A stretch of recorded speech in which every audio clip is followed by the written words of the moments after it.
Political news, sports news, crime news કે તમારા રાજ્યના સમાચાર, હવે દરેક ખબર પર રહેશે અમારી નજર. ગુજરાતનો સર્વશ્રેષ્ઠ ન્યૂઝ ચેનલ.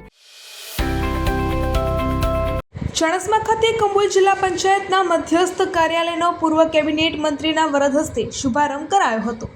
આગામી 26મી એપ્રિલના રોજ સ્થાનિક સ્વરાજની ચૂંટણીનું મતદાન યોજાઈ રહ્યું છે, ત્યારે જિલ્લા પંચાયત બેઠકો સંદર્ભે મધ્યસ્થ પ્રચાર કાર્યાલયનો શુભારંભ આજરોજ મંગળવારે સવારે 11 વાગે પૂર્વ કેબિનેટ મંત્રી દિલીપકુમાર વી ઠાકોરના કંબોઈ જિલ્લા પંચાયત બેઠકના ઉમેદવાર ઠાકોર આશાબેન વિક્રમજી ઠાકોરના વરદ હસ્તે મધ્યસ્થ પ્રચાર કાર્યાલયનો શુભારંભ કરાયો હતો.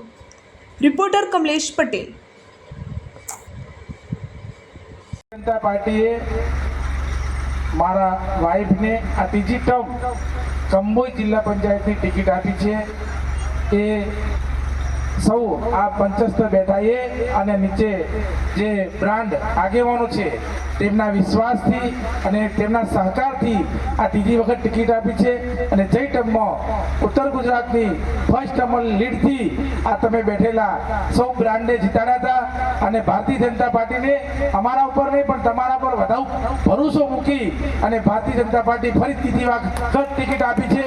તો આપ સૌ ખભે ખભો મિલાવી આનાથી પણ જંગી મતોથી જીતાડશો એવી આપ સૌનો હાથ જોડીને વિનંતી કરું છું. ભારત માતા કી જય.